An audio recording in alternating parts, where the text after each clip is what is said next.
முன்பு வருமாறு கேட்டுக்கொள்கிறோம். பக்தர்கள் அனைவரும் யாகசாலை முன்பு வந்து மகாபூர்ணாவதி மகா தீபாராதனை தரிசிக்குமாறு கேட்டுக்கொள்கிறோம்.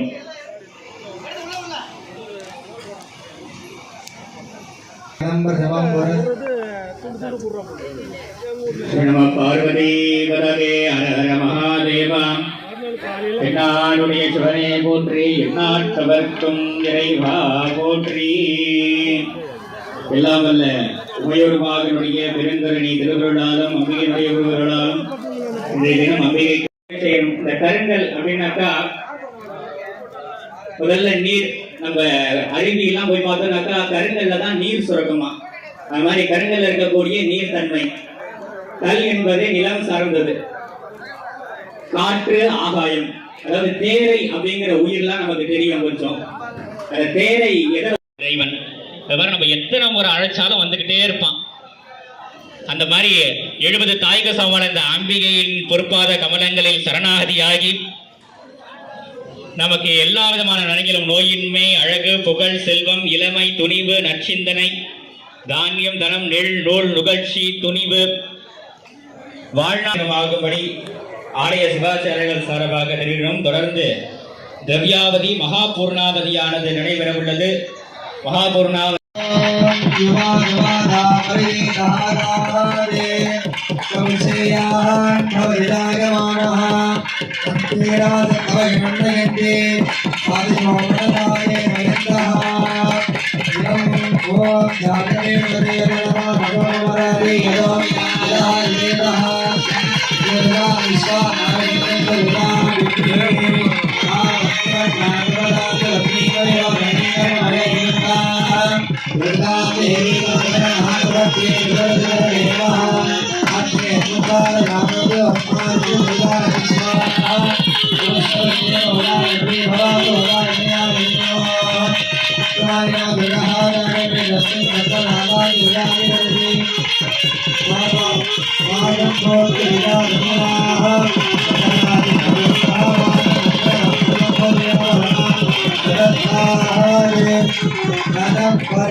கும்பமேளால போய் குளிக்கிறது தவறுன்னு சொல்லலைன்னா இவ்வளவு தூரத்துக்கு ரிஸ்க் எடுக்க வேணாம்ல. அந்த சேத்துல உளுந்து இடந்து என்னென்ன நோய் என்னென்ன பிரச்சனை வருமோ. இன்னொன்று, ஒரு பாலத்தில் போயிட்டு கிராஸ் பண்ணுறாங்க பாருங்கள், பாலத்தை தொட்டு தொட்டு கும்பிட்டுட்டு இருக்கு. எனக்கு இப்போ டவுட்டாக இருக்குது, இந்த பாலம் என்ன பாலம் இன்னும் ஒன்றும் புரியல. இன்னொன்று, ட்ரெயினை விட்டு கீழே இறங்கிடக்கூடாது, கீழே விழுந்துடக்கூடாதுன்னு குறுக்க ஒரு துண்டை வச்சு கட்டுற police, Bihar police, salute, Royal salute. இந்த துண்டை தாண்டி அவன் கீழே வரமாட்டான், இறங்கவே முடியாது. குப்பை தொட்டியை எடுத்து தூக்கி ஒரே அடி கண்ணாடியை உடைச்சிரு. இது மாதிரி ஏதாவது ஒரு தவறு நம்ம தமிழ்நாட்டில் நடந்திருக்கா? இங்கே பாருங்க, இதில் ஒரு 12 பேர் ட்ரெயின் பைலட் ஏறி உட்காருவான்ல, அதுக்குள்ளே போய் நுழைஞ்சிக்கிட்டா வண்டி எப்படி எடுக்கிறதுப்பா? மண்வெட்டியை வச்சு கிச்சடி அல்றீங்க. இப்போ ஹிந்தி படித்தா இதெல்லாம் அசத்தலாம் போல இருக்கு. நாங்கள் இப்படிலாம் செய்யலைப்பா தமிழ்நாட்டில். நீங்கள் இந்தியை மட்டும் படிச்சுவிட்டு இந்த ரகலை விட்றீங்க. இங்கே பாருப்பா, தண்ணியா இது, இவ்வளோ பேர் இதுக்குள்ளே நிற்கிறீங்களேப்பா, என்ன பண்ணுவீங்க? சரக்கு வேறு வச்சுருக்கியா ராஜா? கும்பமேளால கும்புன்னு அடிக்கிறீங்க. இங்கே பாருங்கள், ஒரு முள்ளங்கி ஒருத்தர் சாப்பிட்றாரு, அதுக்கு நேராக சாக்கடை அள்ளி குடிச்சிட்டு போயிடலாமே. ரிலிஜியனை ஏன் கெடுக்கிறீங்கப்பா?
ஓம் சக்தி, ஓம் சக்தி.